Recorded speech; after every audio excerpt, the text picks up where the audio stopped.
ایمان والے بندے کو ذکر کی عادت رکھنی چاہیے.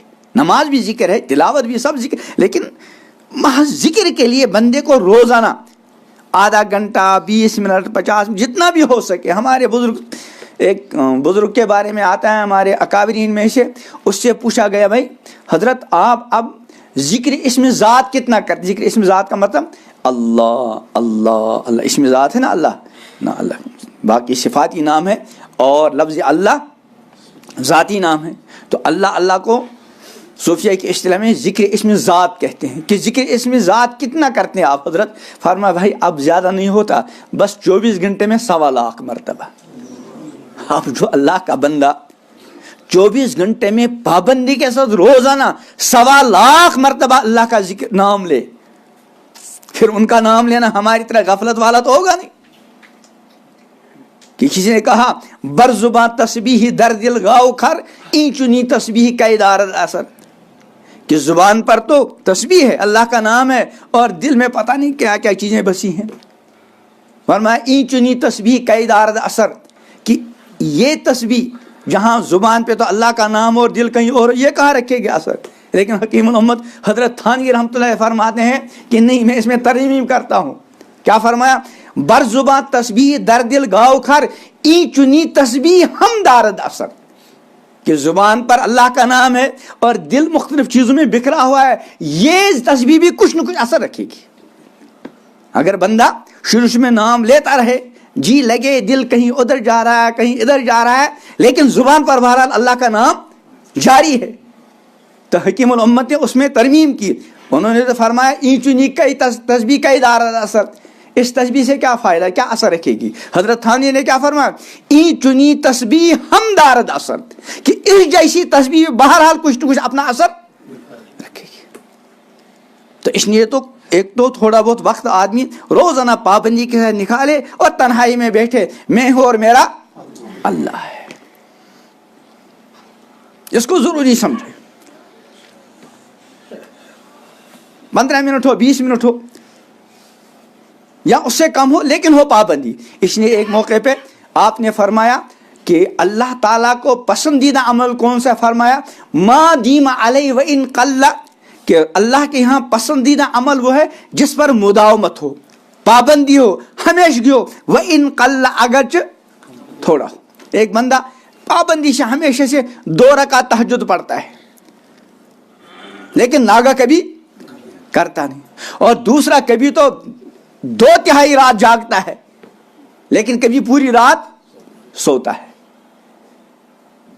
اگر ہم تعداد کے اعتبار سے دیکھیں گے، اس کی 30 رات میں 60 رکعتیں، اور اس کی 30 دن میں جب ہم نے شمار کر لیا تو 200 رکعتیں. لیکن اس کے باوجود محبوب کون سا ہے؟ وہ 60 رکعت والا. وہ 2 رکعتیں پڑھتا رہا، لیکن پڑھی پابندی کے ساتھ. اس نے ایک دن 50 پڑھی یا 10 رکعت پڑھی، پھر سویا، پھر تیسرے دن 20 پڑھی، ہوتے ہوتے ایک مہینے میں 200 رکعت پڑھی. تو کمیت کے اعتبار سے، مقدار کے اعتبار سے اس کی زیادہ ہے، لیکن اللہ تعالیٰ کے یہاں پسندیدہ کون سا ہے؟ وہ جو 2 رکعت پڑھتا رہا. تو ایک تو تھوڑا وقت نکالیں پابندی کے ساتھ، اور پھر اللہ کا خود حکم ہے چلتے پھرتے فَإِذَا قَضَيْتُمُ الصَّلَاةَ فَاذْكُرُوا اللَّهَ قِيَامًا وَقُعُودًا وَعَلَىٰ، اس کی بھی پابندی. اور اللہ تعالیٰ سے مانگنے کا سلسلہ بندہ کبھی چھوڑے نہ، مانگتا رہے. حدیث میں آتا ہے کہ اللہ تعالیٰ جس بندے کے ساتھ خیر کا معاملہ فرماتے ہیں، اس کے لیے مانگنے کا دروازہ، جب ہم کو مانگنے کی توفیق ملی، بار بار ہمارے ہاتھ اللہ کی طرف اٹھ رہے ہیں، اس کا مطلب اللہ ہمارے ساتھ بھلائی کا ارادہ کر چکے ہیں. تو مانگنے کی عادت بنانی چاہیے. اور مانگنا صرف ایک ہے دعا کا پڑھنا، کر رکھیے کچھ عربی دعائیں یاد، انہی کو دوہرا رہا ہے. اچھا ہے، قرآن پاک کی جو دعائیں ان کی اپنی الگ شان ہے، حدیث کی دعاؤں کا اپنا الگ اثر ہے. اگر وہ دعائیں یاد ہوں اور ان کو سمجھ کر کہے، مانگتا رہے واقعی دعا دل کے ساتھ، وہ تو اچھا ہے. لیکن اگر ایک آدمی دعائیں پڑھتا ہے لیکن اس کو پتہ ہی نہیں میں کیا کہہ رہا ہوں، اس سے اچھا یہ ہے کہ اپنی زبان میں جو ان سی زبان اس کو آتی ہو اللہ کے سامنے اپنی حاجات کو رکھا کرے، اپنے لیے دعاؤں کا اہتمام کرے، دوسروں کے لیے، امت کے لیے، ساری انسانیت کے لیے۔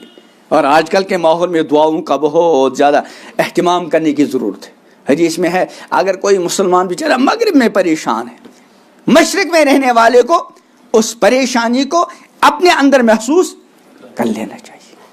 اور مسلمان تو پوری انسانیت کے لیے خیر خواہ اور ہمدرد ہے۔ کنتم خیر امت اخرجت للناس، تم بہترین امت ہو، تم کو لوگوں کی نفع رسانی کے لیے پیدا کیا، ساری انسانیت کے لیے دعا، امن کی دعا، سلامتی کی دعا، بہتری کی دعائیں۔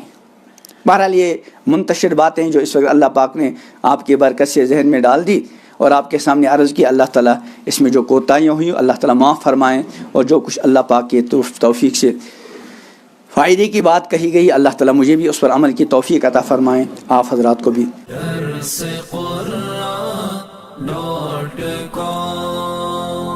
www.darsequran.com